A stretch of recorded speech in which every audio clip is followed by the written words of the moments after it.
लोकहित पार्टी की तरफ से कल एरोली सेक्टर 4 अंबेडकर भवन यहां नए कृषि कानून के विरोध में धरना आंदोलन जारी रहा। इस आंदोलन में लोकहित पार्टी के सभी पदाधिकारी एवं महिला कार्यकर्ता हजारों की संख्या में शामिल हुए थे। नमस्कार, मैं अंजलि शर्मा द महाराष्ट्र न्यूज़ में आप सभी का स्वागत करती हूँ। कई दिनों से जो धरना चल रहा है दिल्ली, पंजाब, हरियाणा जैसे क्षेत्रों में, आज मैं एरोली के अंबेडकर भवन के पास आई हूँ, जहाँ पर लोकहित पार्टी आंदोलन किए जा रही है। तो चलिए आज हम उनसे बात करते हैं। कोई आवश्यकता नहीं थी जब केंद्र की सरकार कह रही है कि सब कुछ अच्छा चल रहा है, देश अच्छे से चला रहे हैं लोग, तो इसकी अचानक ये कृषि कानून लाने की आवश्यकता क्या थी। हमारी भी तो यही मांग है कि ये कानून को वापस लिया जाए, क्योंकि इसकी कोई आवश्यकता नहीं है। सभी जगह आंदोलन हो रहे हैं, हरियाणा, दिल्ली, पंजाब, तो विपक्षी पार्टी का ऐसा मानना है कि ये आंदोलन कम और विपक्षी पार्टी लोगों को भड़का रही है। क्या ये बात सही है? देखिए मैडम, ये आपके मीडिया के माध्यम से हम ये बताना चाहते हैं, विपक्षी का मतलब होता है विपक्ष का मतलब ही ये होता है कि लोगों को जागरूक करना। अगर केंद्र में जो सरकार बैठी है, अगर जनता का वो काम नहीं करती है, तो ये विपक्ष का काम होता है कि उनका काम करवा के दें और उसके लिए आंदोलन करें और चिल्ला गुहार करें। तो ये विपक्षी पार्टियों को जो लाछन लगाया जा रहा है, ये तो नाबुनियादी है कि हम लोगों को भड़का रहे हैं। हम बताना चाहते हैं केंद्र की सरकार को कि आपने जो काला कानून लाया है, ये काला कानून गलत है और इसे आप वापस लीजिए। ये जो इनकी जो भाड़े की मीडिया है, जिसे हम गोदी मीडिया कहते हैं, ये गोदी मीडिया का काम है भड़काने का, ये हमारा काम नहीं है। हम लोगों को जागरूक करने का काम कर रहे हैं और आपके चैनल के माध्यम से आप बताइए लोगों को कि ये काला कानून जो है, ये गरीब किसानों के लिए काला कानून नहीं है। ये केंद्र में जो बड़े बड़े उद्योगपति है, ये उनके लिए काला कानून बनाया गया है। किसानों के लिए, गरीब किसानों के लिए ये कानून नहीं बनाया गया। ये कानून बनाया गया है कॉर्पोरेट लोगों के लिए, और मैं तो यूँ कहूँगा कि अडानी और अंबानी के लिए, क्योंकि ये अडानी और अंबानी जो है, ये आज सरकार की, ये मोदी सरकार, अमित शाह मोदी जो आप नाम सुनते हैं, ये अमित शाह मोदी के पीछे जो अडानी और अंबानी खड़े हैं, ये सारी कानून बनाए जाते हैं, ये सारे जो भी बिल पास किए जाते हैं, सिर्फ उनके कहने पे पास किए जाते हैं। इस समय आज अडानी और अंबानी देश चला रहे हैं। ये देश जो है, ये मोदी और अमित शाह नहीं चला रहे हैं, अडानी और अंबानी चला रहे हैं। ये हमारी पार्टी का और हमारा मानना है। और ये जो बिल पास किया गया है, ये उनके कहने पे पास किया गया, क्योंकि फ़ायदा उनका है, फ़ायदा जनता का नहीं है, फ़ायदा किसान का नहीं है, फ़ायदा सिर्फ उद्योगपतियों का है। और अगर आप विस्तार से जानना चाहें, क्योंकि मैं इतना लंबी बात ना समझा के मैं विस्तार से समझाऊं कि ये जो गोडाउन में पहले जो कानून था कि बहुत ज़्यादा आप स्टॉक नहीं रख सकते गोडाउनों में, तो अभी जो पहला कानून लाया गया, ये पहला कानून ये है कि आप बहुत ज़्यादा स्टॉक, किसी भी अनाज का आप बहुत ज़्यादा स्टॉक रख सकते हैं। तो बहुत ज़्यादा स्टॉक तो कोई गरीब किसान रख नहीं पाएगा, क्योंकि उनके पास इतना बड़ा गोडाउन होता नहीं है। हमारे जैसे लोगों के पास जो गोडाउन होता है, उसका 100 गुना ज़्यादा बड़ा गोडाउन होता है उद्योगपतियों का, और वही रख सकते हैं। दूसरा कानून ये है कि अगर आपके पास में, अगर आप चाहें तो रेट बढ़ा घटा आप खुद सकते हैं। तो वो पहले क्या करेंगे, पहले किसानों से सस्ते दामों में अनाज खरीदेंगे, बाद में अपनी मर्जी से उसे महंगे दामों में बेचेंगे।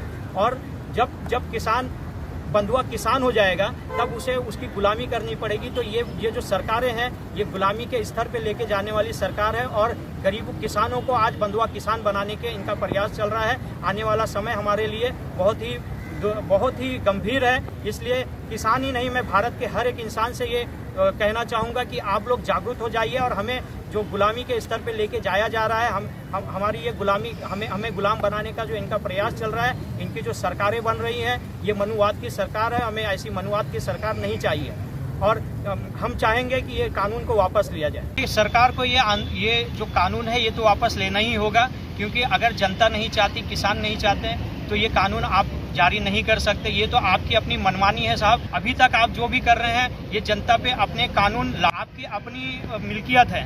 आपने किसी से पूछा? अभी जो किसानों के लिए कानून बनाया जाता है, किसान की एक कमेटी होती है, किसान के मंत्री होते हैं, आपने उनसे कभी पूछा नहीं, उनसे आपने कोई मीटिंग में डिस्कस नहीं किया, और आप डायरेक्ट लागू कर देते हैं। सांसद नहीं चल रहा है, आप लोकसभा में ये बिल जारी कर देते हैं। ये तो आपकी अपनी मनमानी चल रही है। अगर ये बिल वापस नहीं लिया गया, तो फिर हमारा धरना प्रदर्शन जारी रहेगा, और हम यहाँ से लेके दिल्ली तक इसकी आवाज़ को हम जागरूक रखेंगे।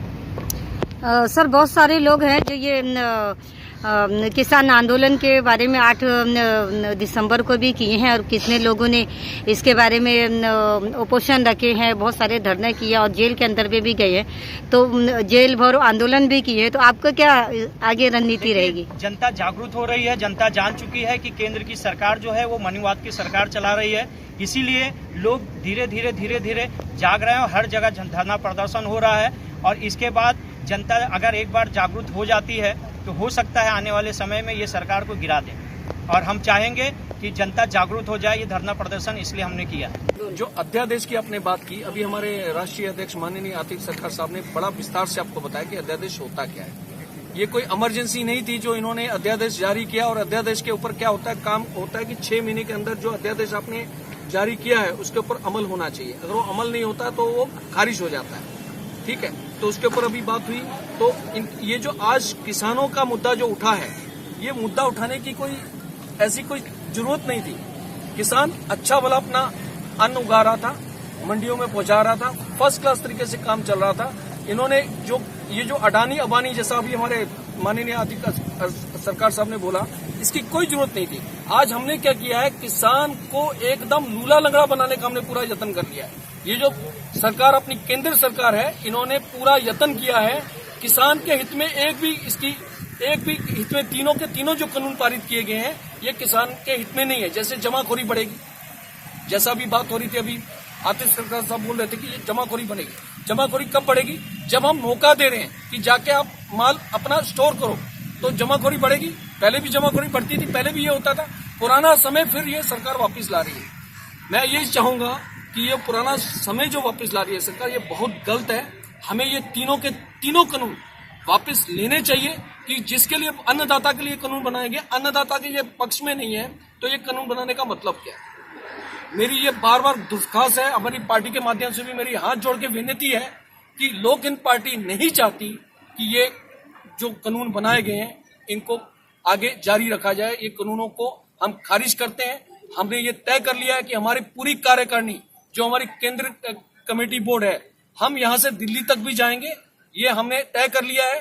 और बार मेरा ये हाथ जोड़ के विनती है मोदी सरकार से कि ये कानून वापस लिया जाए। अध्यादेश जो है, इमरजेंसी जो कानून लागू किया जा रहा है, वो तो सभी लोगों के लिए सोचने की बात है कि ये कौन सी ऐसी इमरजेंसी सेवाएं चालू हो रही है जो आज तक ट्रेन नहीं चालू हो रही है लेकिन अध्यादेश चालू हो रहा है। तो सरकार से मैं गुजारिश यही करूंगा कि जो हमारे किसान भाई हैं जो यहाँ दिल्ली, हरियाणा, पंजाब, यूपी, गुजरात हर जगह से जो आज कूच कर रहे हैं दिल्ली के लिए, मैं चाहता हूं कि सरकार जल्द से जल्द इस मांग को पूरी करे। नहीं तो ये महाराष्ट्र से भी और कर्नाटका से भी और आंध्रा से भी लोग वहां कूच करने की तैयारी में हैं। और सरकार से ये आह्वान है कि किसानों को इतना कमजोर ना समझे कि जो 15 दिन से जो धरना दे रहे हैं उनकी बातों को अनसुना किया जा रहा है, मीटिंग रखी जा रही है, उसको बर्खास्त किया जा रहा है। उनके हित में अगर होता तो शायद ये अनशन तोड़ देते थे, ये धरना प्रदर्शन छोड़ देते थे, लेकिन हित में कोई बात नहीं हो रही है। तो मैं सरकार से गुजारिश करता हूं कि ये जो काला कानून है उसे आपस ले। मैं सभी साथियों से अपने लोक हिंद पार्टी के माध्यम से किसान भाइयों को समर्थन करता हूं और मैं अपने सभी साथियों के साथ राष्ट्रीय अध्यक्ष जी के दिशा निर्देश के अनुसार मैं लोगों से यही अपील करता हूं कि ये जो आंदोलन चला है काला कानून वापस लो, मैं उसी को जोर से दोहराते हुए कहूंगा कि काला कानून वापस लो, काला कानून वापस लो, वापस लो। जय हिंद, जय भारत। अपने बच्चों को घर छोड़ के, अपने काम का छोड़ के यहाँ धरना प्रदर्शन के लिए बैठी है, तो चलिए हम उनसे बात करते हैं कि आखिर वो यहाँ बैठी क्यों है। मैम, आप यहाँ क्यों बैठे और आपको सरकार से क्या मांग है? देखिए, सरकार से यही मांग है हमारी। मैं फार्मर फैमिली से ही हूँ, मैं पंजाब से बिलोंग करती हूँ। मेरे भाई, मेरे बड़े पिताजी सब जने आज दिल्ली बैठे हुए हैं। अगर वो दिल्ली से अपना फाइट कर सकते तो हम यहाँ बैठ के क्यों नहीं फाइट कर सकते? हम यहाँ पर तब तक रहेंगे जब तक हमारी मांग पूरी होगी।